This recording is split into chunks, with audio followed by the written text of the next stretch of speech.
আচমকাই বিরাট বিকট শব্দ বজ্রাঘাতের, যেটাকে বলে বিনা মেঘে বাজ পড়ে, সেরকমই মেঘ মুক্ত আকাশে হঠাৎই বিকট শব্দে বজ্রাঘাত, আর বজ্রাঘাতেরই বিদ্যুৎ স্পষ্টে ঝলসে গেল সারা শরীর, মৃত্যু হলো ঘটনাস্থলে। হ্যাঁ, এমন ঘটনায় ঘটেছে আরামবাগের হরিণখোলা 1 নম্বর অঞ্চলের অন্তর্গত অরুণপাড়া গ্রামের মাঠে।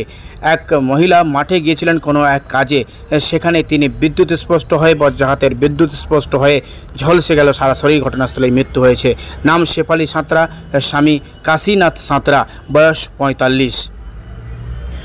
খবর পেয়ে ঘটনাস্থলে ছুটে আসেন আরামবাগের হরিণখোলা ক্যাম্পের পুলিশ এবং তাকে উদ্ধার করে আরামবাগ প্রফুল্লচন্দ্র সেন মেডিকেল কলেজ হাসপাতালে পাঠানো হয়। স্থানীয়রা জমা হয়, হাজার হাজার মানুষ জমা হয়ে যান দেখতে, তাকে ছুটে ভিড় করেন। কি বলছেন স্থানীয়রা আমরা শোনাবো, দেখুন বিস্তারিত।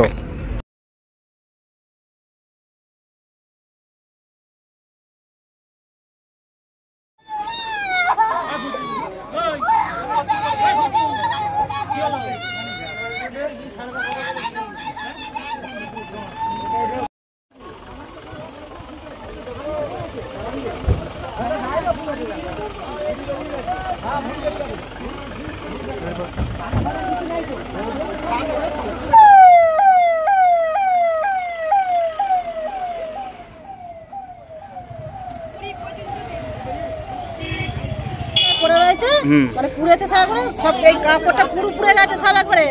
আর যে দেখছি পুড়ে গেছে, আমরা জল দিব পোছানো হয়ে গেছে, সঙ্গে সঙ্গে মারা গেছিল। সঙ্গে সঙ্গে মারা গেছে। ওই যে বিদ্যুৎ স্পষ্ট হয়, তাই তো? হ্যাঁ। ওটার নাম কি জানেন? শিবানী সাঁতরা। কি দেখলেন আপনারা গিয়ে, কি দেখলেন? আমরা যে দেখছি পুড়ে গেছে সব, নিউচ্ছি যে একবার ছাল ফাল উঠে গেছে পুরো, গোটা শরীর আগুন ধরে গেছে। হ্যাঁ, পুরো শরীর আগুন ন্যাংটা একবার পুরো, মানে কিছু নেই দেহ, মানে কাপড়টা নেই পুরো। যে আমরা এক বালতি জল নিয়ে আমি ওপর দিয়ে কাপড়টা টেনে দিল, যা ছিল বলবাকে একটু কাপড়টা টেনে আমি সাইড করে দিল। আমরা মেয়ে মানুষ, এটা বাচ্চারা যে জানতে পারছে না, আমি একটু টেনে দিল, পুরাই হোক আর যাই হোক, যে টেনে দিল একসাথে করে হবে।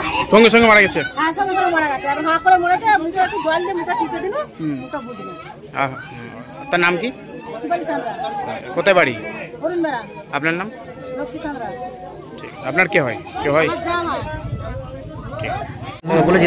আমি যখন শ্মশানে দাঁড়িয়ে আছি, আমি প্রত্যঙ্গা দাঁড়িয়ে আছি, যখন মানে এদিক থেকে বিদ্যুৎটা চমকালো, সারাম করে ওই জমির মাঝেতে বাজটা পড়ে গেল।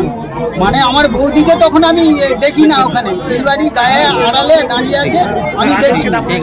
তারপরে যখন ধোঁয়া উঠছে, সেখান থেকে আমি ছুটে যাচ্ছি, তখন বাবুল মামা ডাকছে যে ওরে তোরা ছুটে আগে, কার্তিকের মা মারা গেছে।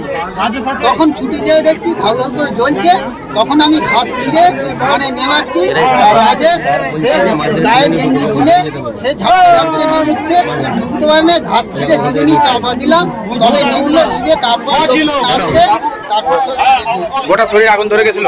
গোটা শরীরে আগুনে মানে পুড়ে গেছে, গায়ের কিছু কাপড় চোপড় কিছু নেই।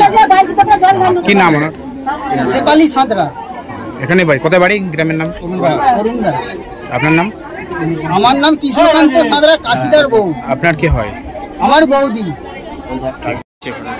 ওই 4টের সময় মোটামুটি একটা বিদ্যুৎ চমকায়, বিদ্যুৎ চমকানোর পর ও ছাগল জোড়া ছিল, গরিব মানুষ তো, ছাগল জোড়া ছিল, ছাতা মাথায় ছিল, একটা মোবাইল ছিল সব। তারপর কিন্তু ওই বাইকটা পড়ে যায়, সঙ্গে সঙ্গে দাউ দাউ করে আগুন জ্বলে। আমরা মানে প্রায় 800-900 মানে ফুট তফাতে গিয়ে আমরা সব নিয়ে গিয়ে দেখছি না পুরো একবারে ঝলসে গেছে। ঘটনাস্থলে মারা গেছে। হ্যাঁ, ভয়ঙ্কর সেই আমার দেখা যাবে না, পুরো অলঙ্ঘন অবস্থা, সেই দৃশ্য দেখা যাবে। কোন জায়গায় হয়েছে ঘটনাটা? ওটা সে মোটামুটি ওই কার্তিক কাশি মালিকের জমি, মানে অরুণপাড়া গ্রাম? হ্যাঁ, অরুণপাড়ায় কাশি মালিকের জমি। ঠিক, আপনার নাম? কালীপদ।